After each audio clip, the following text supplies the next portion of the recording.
Hey guys, welcome back. Today we're in our second video in the Torah series. Today we're talking about the book of Exodus.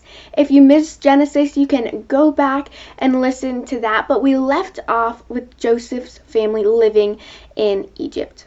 You should probably know that there are 400 years between the end of Genesis and the beginning of Exodus. And so this gives us 400 years to see that Joseph's family was growing and growing in Egypt.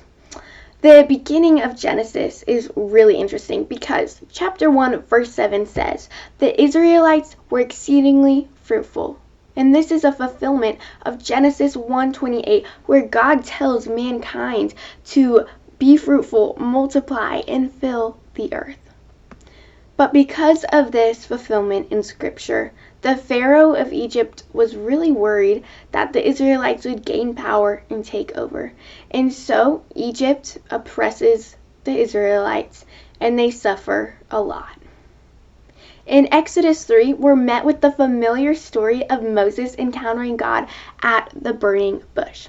Moses says, "Yes, okay, God, I will do what you call me to do."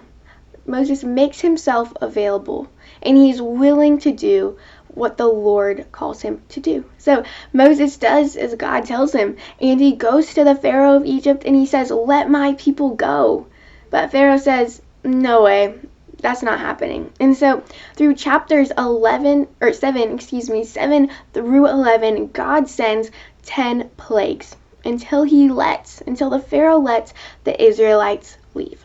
And there's a few really interesting things I want to tell you about these plagues.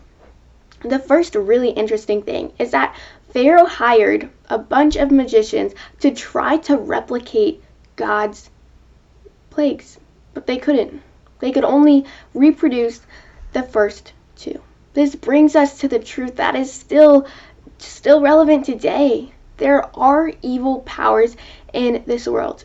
Evil powers do exist, but they are all subject under the complete power and complete authority of our God.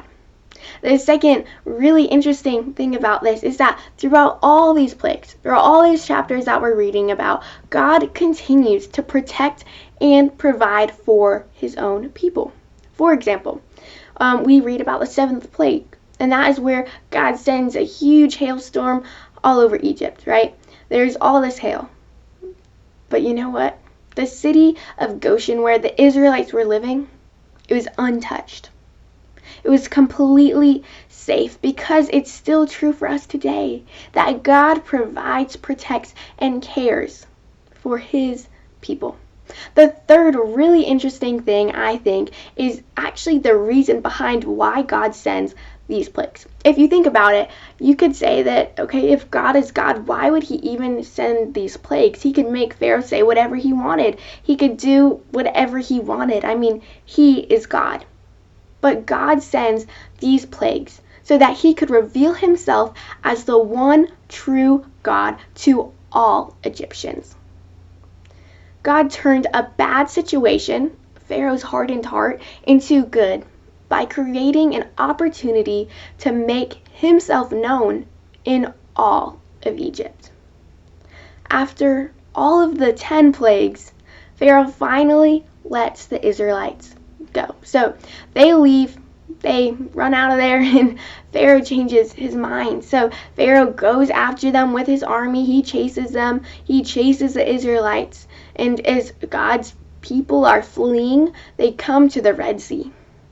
God opens up the Red Sea and they pass safely. But God closes it back up and it swallows all of Egypt, all of Pharaoh and all of Pharaoh's army. And the Israelites, after this, they continue on their journey, man. They just saw a huge miracle, and they continue on their journey, and God makes a covenant with them at Mount Sinai. God tells them that he will make them a holy nation. How cool is that? God will make them a holy nation, and he will let them approach his presence freely. God says he will make Israel an example for all other nations. In chapters 20 through 24, God gives the Israelites the 10 commandments and also an additional 52 commandments, basically to teach them what does it mean to serve, honor, and live for God. God gives them these laws so they can be holy and so they can live set apart and different. If you keep reading, chapters 25 through 31 is full of elaborate blueprints and instructions that God gives Moses on Mount Sinai for the tabernacle. God wanted his people to build a sanctuary, so that they could dwell among his people. God wanted to dwell among his people. And this is important. That's actually groundbreaking in this point in history, because since sin entered the world with Adam and Eve in Genesis 3, since the fall, there was no way that people could approach God's presence. But he wants to change the game. So God tells Moses to build a tabernacle, so the Israelites and God could live in harmony together, just like he intended in Genesis 1 when he created mankind. But sadly, it doesn't take long for the Israelites to corrupt God's plan. While Moses was up on Mount Sinai receiving all these plans for the tabernacle, the Israelites were down below at camp worshiping a golden calf. Y'all, this is crazy, because that breaks the first 2 commandments that God even gave them. The people had already sinned and fallen astray and become wayward. Now, God is all-knowing, so God saw the Israelites sinning while he was speaking to Moses at Mount Sinai. And Moses and God have a really interesting conversation. God tells Moses, I should let my anger burn against them. Maybe I should just destroy them. But Moses says, no. Remember the covenant you made, and do not let your anger burn against them. This is really interesting. And you might ask, why would God need to be reminded? Again, he's God. Why does he need to be reminded? But this conversation invites us into God's experience of grief and pain. God's heart breaks. God's heart breaks when we sin and turn away. It breaks when his people walk around so desperately to find satisfaction when he waits for us every single day to give it to us. This conversation should be a vivid reminder to us that God chooses faithfulness even when it will cost him. So God is faithful, and he receives Moses' intercession. God forgives Israel. In chapters 35 through 40, Moses builds the tabernacle. And one of my favorite details in this is how God uses people with all different abilities to build the sanctuary. God uses people with gifts that are not necessarily called religious.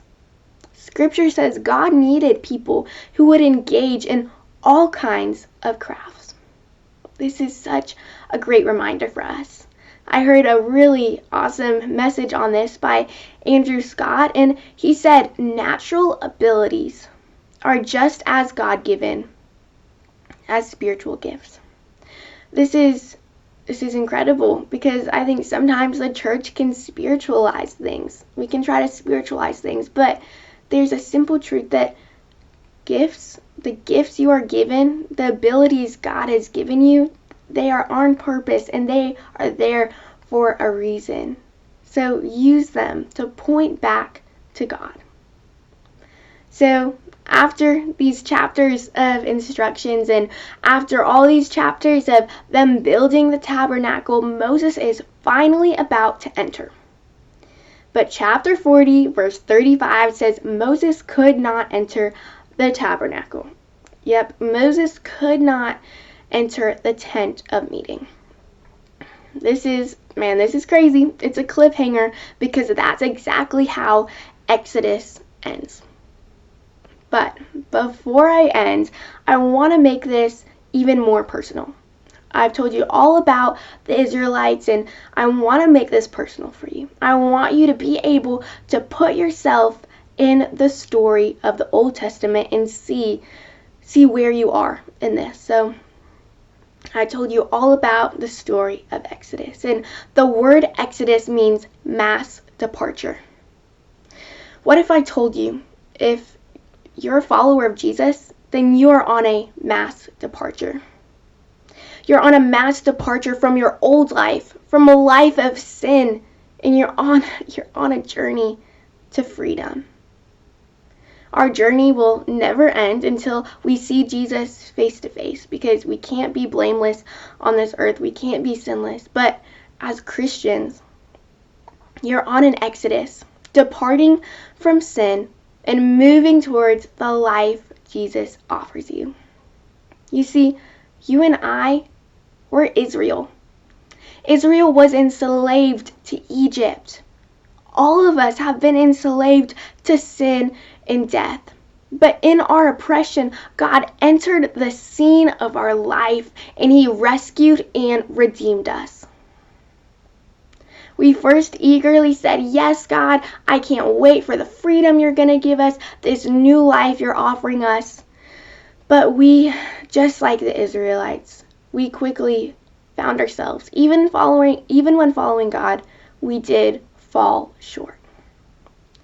You see, God chose to save the Israelites not because of anything they did, but because of His love and mercy. And it's the same with us. God chose to rescue and restore us through Jesus, not because of anything we did, but because of His own grace. If you say yes to God, then we are taken on a journey of restoration. Through Jesus, we can be reconciled with God and make peace with God. Today, because of the death and resurrection of Jesus, we can approach God freely. Today, live in the light. Live as children of the light and celebrate what Jesus has done and the freedom He offers us. You are so loved. Don't forget to tune in for the next videos. Bye, y'all.